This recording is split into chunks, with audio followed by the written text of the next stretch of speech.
Meus queridos amigos, feliz 2023 para vocês. Pois é, estamos aqui no canal, primeiro vídeo do ano, primeiro vídeo com o Lula presidente e não rolou intervenção militar, sim, o bandido voltou à cena do crime, sim, o Lula subiu a rampa com a Janja, sim, teve cachorro, sim, teve aquele festival todo que a gente já conhece. E vamos analisar esse governo Lula que começa. Por quê? Porque o Lula já deu o tom de muita coisa estratégica, não só em termos de comunicação, mas em termos de estratégia política que o PT vai tocar agora nos próximos meses, tá? E se você é bolsonarista e gosta do seu presidente, é bom assistir esse vídeo até o final, porque as previsões e os prognósticos do Bolsonaro não são nada bons. Roda a vinheta.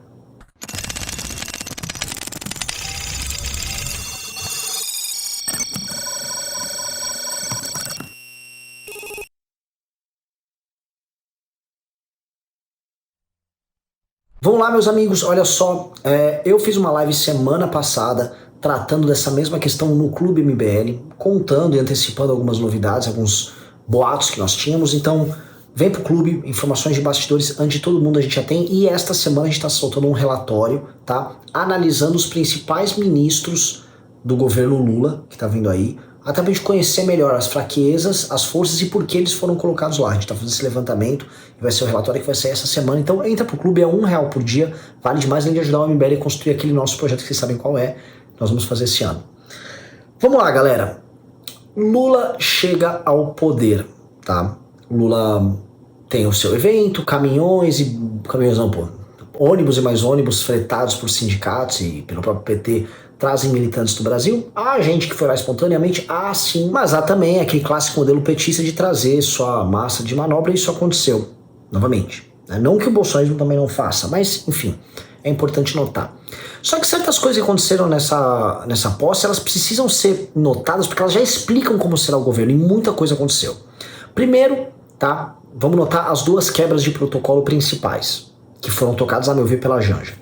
A primeira, muito óbvia, foi o Geraldo Alckmin no carro, lá no Rolls Royce, desfilando ele e a esposa dele, junto com o Lula e com a Janja. Por que eu digo isso? É sinal de prestígio pro Geraldo Alckmin, ele que já vem tocando ali o gabinete de transição, ele que vai ocupar uma posição importante dentro do governo Lula na parte econômica, né? Lula que vem falando de reindustrialização, então pode ser que o Alckmin tenha um papel aí interessante. E essa quebra de protocolo, né, com o prestígio do Geraldo Alckmin, mostra também que o Alckmin, enquanto fiador, tá, desta união que a gente teve entre o PT e o establishment, tá, nomes do PSDB, do MDB, gente dos grandes tribunais, como eu sempre falo aqui, ele de fato estará cumprindo um papel importante, porque o bloco que chegou ao poder aí não é só o PT, tá? Ainda que vai ser um governo do PT, o bloco que foi lá e que se construiu junto, ele é um bloco um pouco mais complexo. Então a gente vai ver ele, esse bloco girando muito ao redor do Geraldo, tá? A segunda quebra de protocolo mais óbvia, mais notada, foi essa aí da foto.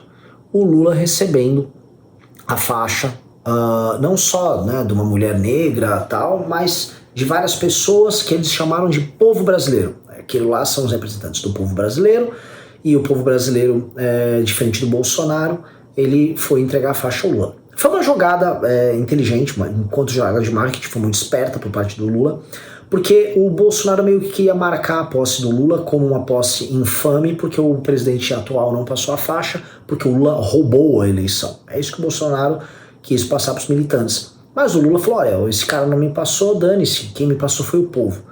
Mas é interessante notar quem é o povo. E aqui já vem os sinais, né? Foi uma mulher negra a passar para ele, mas não era apenas uma mulher negra e gorda. Ao lado dela tinha um rapaz, que era um rapaz que, enfim, tinha algum tipo de problema, de deficiência para andar, não sei se é um acidentado, nasceu assim, não entrei muito em detalhe, mas ele tinha que ser isso, e gay, né? E meio, vamos dizer assim, exuberante nas suas roupas, né? Tem que ter um índio e tal, e me parece, sempre assim, o recorte de Brasil que eles colocam, ainda que seja representativo, né, especialmente uma mulher negra, uma mulher parda, de um Brasil que existe, é numeroso, é sempre um recorte tratando, obviamente, das minorias que você pode politicamente representar para fazer o seu buzz, né? E é isso que esses caras estão fazendo. Eles querem mostrar que o Lula é o governo destas minorias e que essas minorias sobem a rampa do Planalto com o Lula, porque apenas com o Lula as pessoas minoritárias elas poderão ter algum tipo de representação. Portanto, o Lula é o governo delas, né? Isso é representativo perfeito do que é a sociedade brasileira? Lógico que não. Mas a historinha que eles querem contar é essa e dá o tom de um governo que vai se utilizar desse discurso de minorias, de pautas minoritárias para brigar, para gerar conflito em rede social, para usar o Silvio Almeida lá nos direitos humanos para falar que a polícia é racista e não sei o quê, e vai ter todo aquele dramalhão porque o PT vai importar toda essa agenda dos Estados Unidos e vai causar um inferno, em parte com grande apoio de quem? Do STF. Tribunais Superiores referendando, e aí vamos ver como é que o Legislativo se comporta nisso. Legislativo que em grande medida é uma mulher de vida fácil, né?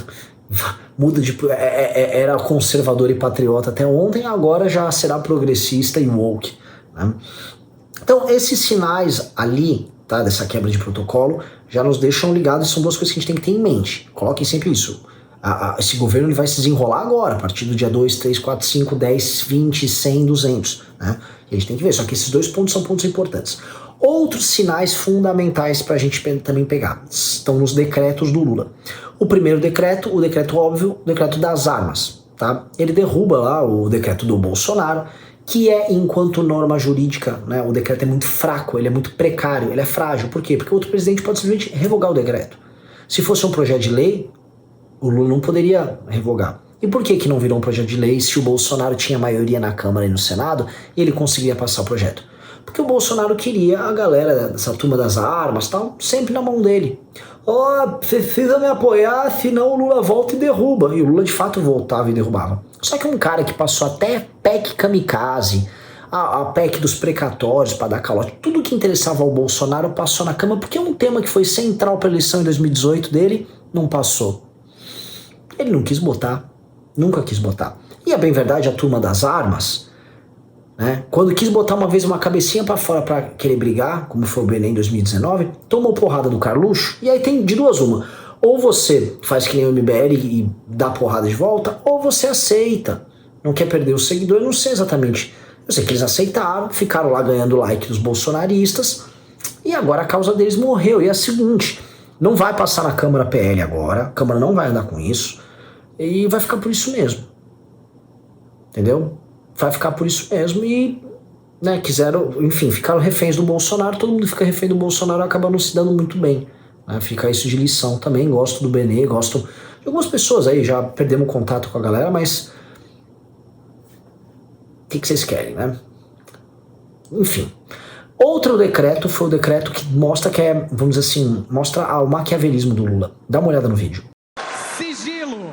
O presidente da República assina despacho que determina que a Controladoria Geral da União reavalie, no prazo de 30 dias, as decisões que impuseram sigilo indevido sobre informações e documentos da administração pública.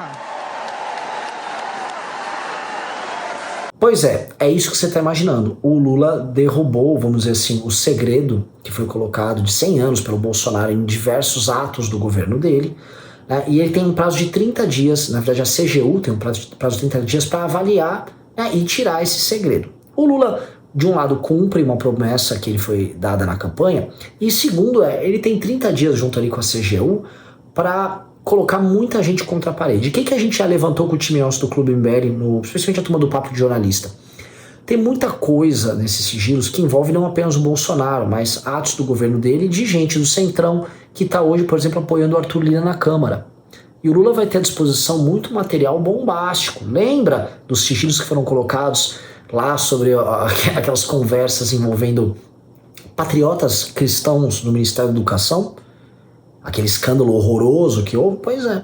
Entendeu? Então, o Lula tem material muito bom na mão. Eu diria ouro na mão, mas quem tinha ouro na mão era a turma dos pastores envolvidos naquilo lá, né? Para gerar um probleminha. E probleminhas para o próprio Bolsonaro. Imagina o que pode sair de desabonador, de gastos que o Bolsonaro botou 100 anos de sigilo, gastos bizarros, assustadores, que podem mostrar, inclusive, o padrão de vida alucinante que o Bolsonaro vivia. Então o Lula, malandro, está fazendo isso. E o Lula, vejam, ele traz para si uma ideia de justiceiro no momento em que a própria base falou sem anistia, sem anistia, sem anistia e vou para cima do Bolsonaro. O discurso do Lula, assim como esses decretos, são demonstrações de que ele não vai pacificar com o Bolsonaro, que ele está indo para cima do Bolsonaro. Então, ainda que ele vá lá com o logotipo Brasil, União e Respeito, nem lembro qual era o slogan dele, é um governo de uma facção que chega para guerrear, tá? Porque veja, aquele público de vermelho, como você vê nas imagens, tá? Ele não tá com roupas do Brasil, não havia símbolos nacionais. Eles até estenderam um bandeirão do Brasil, mas era para inglês ver, tá? Não era para brasileiro ver. Aquilo é uma facção política que ascende ao poder e se comporta como facção. O tempo todo eles são facção. E não pode esquecer isso. É uma facção política e a primeira coisa que a facção política se preocupa é em derrotar a facção adversária. Então, os decretos, o discurso do Lula e inclusive a música. Eles pegaram aquele cara que cantava lá, tá na hora do Jair embora. E põem tocando na posse, sabe? O fato desse cara tá cantando na posse é muito parecido com o Bolsonaro nos 200 anos do Brasil. Imbrochável, imbrochável. Por quê? Novamente, aquela mistura do partido, do candidato, com os afazeres do Estado. A posse do presidente da República do Brasil. Aquilo não é um ato de campanha do Lula. Ah, mas ele pode lucrar? Pode.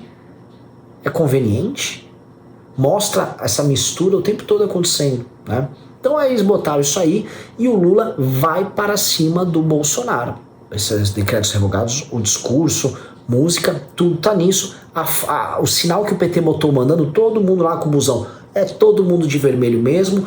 Estamos de vermelho, nossa facção chegou ao poder e nossa facção vai para cima da facção adversária. Tá? Sem dó, sem pena e vamos que vamos. Essa é a tese deles, tá? Portanto, um Bolsonaro que tá, e eu vou abordar o Bolsonaro, fragilizado e escondido, em um Lula que tá confiante em ir pra guerra, nos dizem algumas coisas. Primeira coisa, o cenário econômico não está bom pro Bolsonaro. Desculpa, o cenário econômico... Eu gravei tanto vídeo do Bolsonaro que eu esqueço. Mas o cenário econômico não tá bom pro Lula, tá? Vamos ver como é que tá a bolsa agora nos próximos dias, mas não tá bom. E eu não acho que o Lula vai ter essa bonança. Então, talvez se antecipando até uma crise econômica que já vai atingir a classe média, ele não vai ficar com ilusões. Ele já vai falar, é briga, não vão gostar de mim? Então vamos fazer o seguinte, é guerra mesmo, vou começar a guerra já desde o começo e vou continuar criando os espetáculos e jogando os grupos em facção em guerra, tá? Então isso precisa ser dito e isso precisa ser notado. É uma coisa que a gente não tem... que o Lula tá indo para um pau. A segunda coisa é, o Bolsonaro tá vendo isso de Orlando. Todo mundo sabe que o Bolsonaro, ele fugiu para lá. Saíram inúmeras matérias que o Bolsonaro tem medo do que pode acontecer. A gente apurou e, de fato, há um medo não só dele, mas de várias pessoas ao redor dele do que aconteceu. E essas pessoas ao redor nos contam que o que mais preocupa eles foi o fato que durante a transição e quando poderia ter tido algum tipo de negociação com o próprio Lula, o Bolsonaro se furtou de fazer qualquer coisa, inclusive com aliados. Então, o Bolsonaro não foi parceiro de quem foi parceiro dele, todo mundo sentiu um grande vazio com ele, né? E de fato ele ficava chorando, me foi relatado que ele chorava lá por causa da moto, da Harley Mito, não vou poder mais ver o Harley Mito aqui no palácio. Tipo, né? É um cara muito limitado, né? E aí a galera, enfim, esses aliados estão preocupados, o Bolsonaro está preocupado, e aí o Bolsonaro realmente acha que ele pode ter algum tipo de problema jurídico aqui no Brasil, então ele tá ficando lá. Ele pode ser mandado de lá para cá, tem extradição, tem tudo, mas isso não importa. Ele quis dar esta primeira fugida e nos deixa claro que o grande acordão que rolou do Bolsonaro para salvar o Lula e o Flávio em 2019, veja só, não está tendo reciprocidade agora. E ainda que tenha havido tentativas de negociação via Lira, via Ciro Nogueira, e houve, as partes conversaram, não chegaram a nenhum acordo e o próprio Lula foi para cima do Ciro Nogueira, foi para cima do Arthur Lira, o STF foi para cima do orçamento secreto. Então a situação do Bolsonaro é terrível agora, tá? Então, por mais que a turma dele esteja achando que ele vai botar a onça para beber água, a cobra para fumar, a coisa tá feia. Mas Renan, e como é que fica a oposição agora? Pois antes de falar da oposição, vou ilustrar. Houve um debate lá na Jovem Pan do Nicolas contra um cara, não lembro o nome dele. E aí o Nicolas, como resposta ao cara, começa a falar que era comunista, tinha ameaça comunista sim, que o cara não sabia o que era comunismo, e blá blá blá comunismo, e um idiota do lado dele, um tal de não sei o que, Conrado, que é mais um dessas pessoas que ficaram enganando os outros, engrupindo a galera falando que ia ter a porcaria de um golpe, né? E esse Conrado ficava rindo, parecia uma hiena gorda, né? E aí eu olhei e falei, meu Deus do céu. Porque boa parte dessas pessoas na frente do quartel acha que o Brasil vai virar a Venezuela e acham que nós estamos agora vivendo num regime comunista. E nós não estamos vivendo num regime comunista. Primeira regra quando você quer se opor a algo ou alguém, conheça seu inimigo. O PT é um partido de matriz socialista que está tentando agora se aproximar de um modelo lá Partido Democrata Americano, que hoje é a última versão das esquerdas, vamos dizer, progressistas e tal. Mas o Brasil é um país complexo, eles não têm infiltração sobre as Forças Armadas, e eles não vão transformar o Brasil num país comunista, pelo menos não vão conseguir tão cedo. Não que não haja uma vontade de transformar o Brasil em algo diferente do que é, tá? E as pessoas comuns vão ver isso. O governo vai ter inúmeros problemas políticos e econômicos, pode ter certeza. Já esses ministérios estão sendo todos trocados, já o Centrão ocupa lá, vai ter escândalo de corrupção, vai ter todos os problemas típicos, não só de um governo do PT, mas de um governo brasileiro. Mas a gente não vai virar um país comunista. E quando essas pessoas, não só os louquinhos na frente de quartel, mas boa parte das pessoas que achavam que não, o Brasil vai virar comunista, perceberem isso, esse discurso vai ficar vazio e fazer oposição simplesmente chamando o PT de comunista não vai dar certo. Você não vai conseguir votos, você não vai conseguir ter efetividade na Câmara e você não vai mobilizar ninguém, tá? O inimigo agora não é apenas um inimigo imaginário. Agora ele ocupa cargos e ele ocupa posições. Ele tem a presidência da República. Portanto, você pode pintar ele da cor que você quiser e falar que ele é comunista e tal. Em algum momento a realidade se impõe. E vamos ter que ter uma oposição muito dura, muito inteligente, que pegue esses caras pelo pé, tá? Mas que saiba quem é o inimigo, porque fingir que o inimigo é outra coisa, você só vai se dar mal, tá bom? Esse foi o meu recado, beijo e abraço pra todos vocês.